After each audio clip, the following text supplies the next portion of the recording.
Pemanasan global. Sebuah video edukasi yang dipersembahkan oleh Dinda dan Almira, Indah dan Elsa, Bahrani Iko dan Larastiti, Said Ahmad dan Salsabila, serta Syifa Hasanah dari 1195 SMN 48 Jakarta. Pemanasan global atau global warming adalah suatu peristiwa meningkatnya suhu rata-rata atmosfer, laut, dan daratan bumi. Peningkatan suhu ini disebabkan oleh gas-gas rumah kaca akibat aktivitas manusia. Kondisi ini tentunya memiliki dampak yang kuat bagi bumi, serta seluruh makhluk hidup yang tinggal di bumi itu sendiri. Padahal, bumi sebagai tempat tinggal makhluk hidup harus kita jaga dan pelihara, agar tetap menjadi rumah yang nyaman dan aman. Melalui video ini, kami berharap dapat menyadarkan kalian semua bahwa saat ini bumi kita dalam keadaan yang menyedihkan, dan kita semua harus lebih peduli dan menyayangi bumi kita sehingga dapat mengembalikan bumi kita yang layak disebut sebagai rumah. Bumi kita dilindungi oleh atmosfer. Pada siang hari, atmosfer ini melindungi bumi dengan menghalangi bahaya dan kuatnya energi dari sinar matahari. Sedangkan pada malam hari, atmosfer merangkap radiasi inframerah atau panas yang dipancarkan dari permukaan bumi untuk menjaga kita dari dinginnya malam. Peran tersebut dilaksanakan oleh lapisan ozon. Lapisan ozon merupakan bagian penting yang melindungi bumi. Lapisan tersebut menghalangi bahaya dari sinar UV untuk masuk ke bumi dan membiarkan panas dari sinar matahari masuk ke dalam bumi. Namun, lapisan ozon ini dapat dirusak oleh senyawa kimia bernama CFC atau chlorofluorokarbon yang biasanya digunakan sebagai pendingin di AC dan kulkas. Gas ini aman jika tetap berada di dalam mesin. Namun, ketika CFC berada di luar mesin, ia akan mengalami perjalanan 25 tahun lamanya untuk mencapai bagian atas atmosfer dan merusak lapisan ozon. Jika dibiarkan, hal ini akan membuat lapisan ozon melemah dan bahkan berlubang. Lapisan ozon ini bekerja dengan menyaring panas dari sinar matahari untuk masuk ke bumi. Lalu, dipantulkan kembali keluar dan beberapa di antaranya dipantulkan kembali ke bumi untuk menjaga bumi tetap hangat. Bagaimana hal tersebut terjadi? Hal tersebut terjadi karena disebabkan oleh gas rumah kaca seperti metana dan karbon dioksida. Senyawa tersebut bergerak secara molekuler elektronik yang disebabkan oleh bentuknya yang tidak simetri dan menyebabkan mereka dapat menyerap sinar inframerah. Ketika menyerap sinar, senyawa ini akan mengalami pergerakan yang cepat sehingga suhunya pun meningkat dan inilah yang menjaga bumi tetap hangat. Masih banyak molekul di atmosfer yang tidak bisa menyerap sinar inframerah karena terbuat dari nitrogen dan oksigen. Mereka tetap berukuran simetrik ketika mengalami vibrasi. Walaupun 1% dari atmosfer merupakan molekul tak simetris yang bagus untuk menyerap sinar inframerah, mereka juga mengatur 90% panas bumi yang akan dipantulkan keluar. Senyawa-senyawa ini banyak ditemukan ketika dimulainya masa revolusi industri di permulaan 1800-an. Semenjak revolusi tersebut, manusia mulai membakar bahan bakar fosil dengan jumlah besar seperti minyak bumi dan batu bara dalam aktivitas pabrik. Hal ini tentu saja meningkatkan kadar CO2 yang berasal dari produk pembakaran bahan bakar fosil. Lalu, bagaimana dampaknya? Suhu bumi bertambah 4 derajat Celcius hingga curah hujan menurun dari 20-40%. Kekeringan meningkat sampai 20% sepanjang tahun dan berakibat penurunan jumlah produksi peternakan dan gandum serta biji-bijian dan akan berdampak besar pada merosotnya import agrikultur. Peningkatan suhu bumi akan mencairkan bongkahan es di kutub. Hal ini akan meningkatkan ketinggian air laut dan kapasitas air bersih di sungai pun terancam karena air asin mulai bercampur dengan air tawar di sungai. Hal ini akan merusak tanaman-tanaman di hutan dan memberikan akibat yang berlanjut terhadap peningkatan jumlah karbon dioksida di atmosfer. Hal ini tentu berdampak kuat pada terjadinya pemanasan global. Dan di akhir abad 20 diperkirakan air laut akan meningkat setinggi 65 cm dengan penambahan suhu 2 derajat Celcius pada bumi.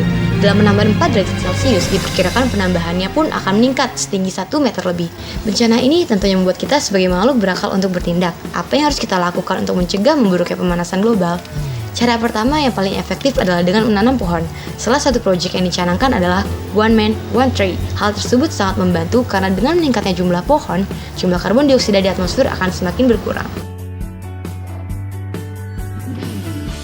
Yang kedua adalah 3R, Reuse, Reduce, Recycle. Menggunakan kembali, mengurangi penggunaan, serta mendaur ulang. Canangkan program ini pada diri kita.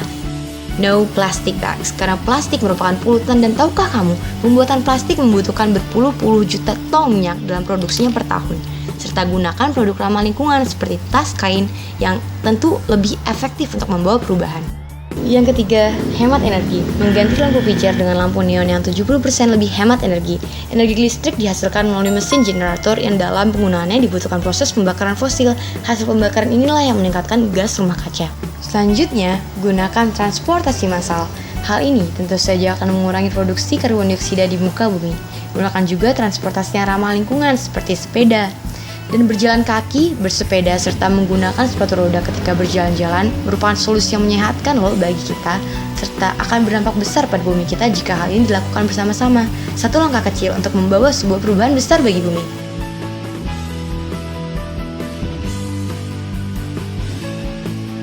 Dan yang terakhir, gunakan energi yang ramah lingkungan seperti kincir angin, energi surya atau matahari, generator air terjun, energi panas bumi, serta energi biogas yang sudah mulai dikembangkan. Hal ini tentu sangat membantu dalam mengurangi konsumsi bahan bakar fosil yang menghasilkan gas karbon dioksida.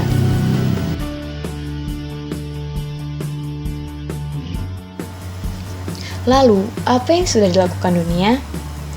Yang pertama ada IPCC atau Intergovernmental Panel on Climate Change. IPCC ini merupakan sebuah panel antar pemerintah yang terdiri dari ilmuwan dan ahli dari berbagai disiplin ilmu di seluruh dunia. Organisasi yang bersekretariat di Jenewa ini bertugas menyediakan data ilmiah terkini yang menyeluruh, tidak berpihak, dan transparan mengenai informasi teknis, sosial, dan ekonomi yang berkaitan dengan isu perubahan iklim disertai strategi untuk mengurangi emisi. Selanjutnya adalah Protokol Kyoto, yang merupakan perjanjian internasional dimaksudkan untuk menurunkan emisi gas rumah kaca yang dihasilkan oleh industri di dunia. Pada 1992 diadakan UNFCCC atau United Nations Framework Convention on Climate Change yang merupakan respon terhadap lebih dari 10 tahun diskusi dan penelitian tentang perubahan iklim.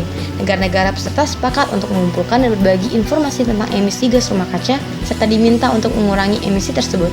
Perjanjian ini tidak mengikat secara hukum, tetapi konteks ini dilihat sebagai langkah penting dan berkomitmen untuk menjalankannya. Pada 1997 diadakan pertemuan di Kyoto untuk mengurangi gas emisi yang dalam konteks ini mengikat secara hukum.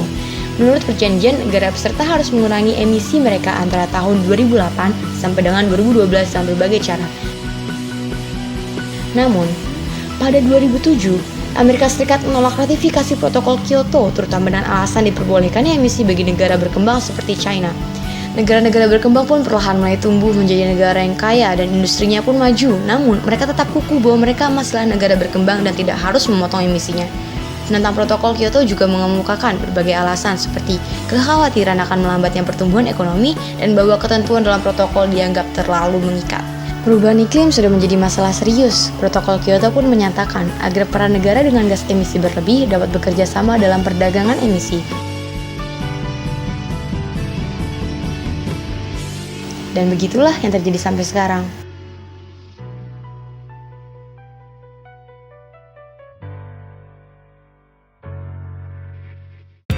Protokol Montreal merupakan perjanjian internasional yang dicanangkan untuk melindungi lapisan ozon. Hal ini diawali pada tahun 1973 ketika para ilmuwan menemukan substansi dari produk buatan manusia yang bertanggung jawab terhadap kerusakan lapisan ozon, yaitu CFC yang biasa ditemukan pada mesin pendingin seperti AC dan refrigerator. CFC bereaksi dengan molekul ozon ketika dilepaskan ke atmosfer dan secara perlahan merusak lapisan ozon atau bahkan membuat lubang pada lapisan ozon. Ketika CFC dibiarkan di atmosfer, ia akan mengakibatkan lubang pada lapisan ozon dan bumi tidak akan menjadi tempat yang aman lagi untuk ditinggali. Sinar matahari yang kuat ini akan meningkat dan kemungkinan terkenanya kanker kulit akan semakin meninggi, serta melemahnya sistem imun tubuh loh. Sinar ultraviolet yang masuk dari lubang di lapisan ozon akan menghambat pertumbuhan plankton dan mengganggu rantai makanan beribu-ribu spesies air laut. Kondisi seperti ini tidak mungkin dihindari dari tahun ke tahun, sehingga aksi global pun diwujudkan pada 1985 ketika 24 negara menandatangani Konvensi Vienna yang menyetujui tentang hukum teknis dan masalah ilmiah yang dikehendaki untuk melindungi lapisan ozon. Kondisi ini membawa peristiwa penandatanganan Protokol Montreal pada 1987 dan menyatakan substansi yang dapat merusak ozon seperti CFC harus dihapus secara bertahap. Kini, industri didorong untuk menggunakan bahan yang ramah terhadap lapisan ozon sebagai langkah dalam bentuk perlindungan nyata terhadap lapisan ozon bumi kita.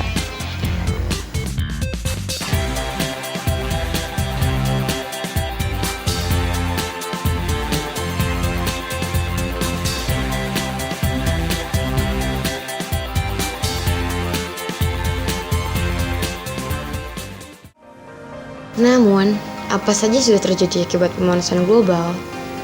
Berbagai aktivitas manusia lakukan banyak sekali yang menyebabkan terjadinya pemanasan global. Ilmuwan menyatakan bahwa lautan menjadi lebih hangat semenjak 1970 dan yakin hal ini disebabkan oleh gas rumah kaca.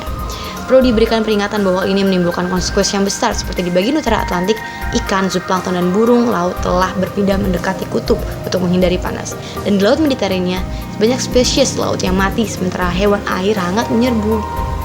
Kondisi ini mengecewakan dan akan berdampak pada kehidupan orang-orang yang mengandalkan laut sebagai sumber penghasilannya. 90% nelayan dari negara berkembang mengalami kendala saat menangkap ikan laut karena ikan tersebut hilang atau berpindah.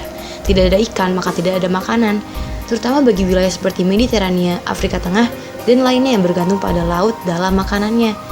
Tak hanya dampak pada lautan, hal ini berdampak pada daratan. Hewan-hewan berada di Eropa, Amerika Utara, Chili, dan Malaysia telah berpindah dengan rata-rata 17 km ke arah selatan atau utara, serta 11 km ke arah lebih tinggi untuk menghindari panas. Namun, berpindah bukanlah pilihan yang tepat untuk batu karang. Batu karang di dunia banyak mengalami pemutihan dan mati dengan jumlah yang meningkat. Batu karang merupakan jumlah 4.000 spesies ikan dan merugikan 500 juta orang di dunia yang mengandalkan ekosistem batu karang dengan kerugian sebesar 5 miliar dolar Amerika per tahun. Arktik atau Kutub Utara, banyak sekali perubahan yang terjadi pada daerah kutub ini. Para ilmuwan mengatakan rezim atau cara hidup di Arktik telah bergeser. Pemanasan global mengakibatkan mencarinya permafrost atau lapisan daratan yang membeku sepanjang tahun, sementara semak belukar mulai merambat ke bagian permafrost ini. Hewan yang mengandalkan es sebagai habitatnya seperti beruang kutub dan anjing laut dengan parahnya terpengaruh pada kondisi ini. Keadaan ini mengancam kebutuhan makanan penduduk asli di Arktik. Tahukah kamu, tidak hanya ujung dari bongkahan es di Arktik, keseluruhan bagian Arktik akan mencair sejalan dengan meningkatnya suhu bumi. Hal tersebut akan meningkatkan kadar air laut yang tentunya mengakibatkan tenggelamnya beberapa pulau. Bencana ini tentu sangat mengerikan dan mengancam bagi kehidupan di seluruh makhluk bumi. Jadi, apa yang akan kita lakukan untuk bumi kita? Apakah kita akan mempercepat pemanasan global? Atau meminimalisir pemanasan global?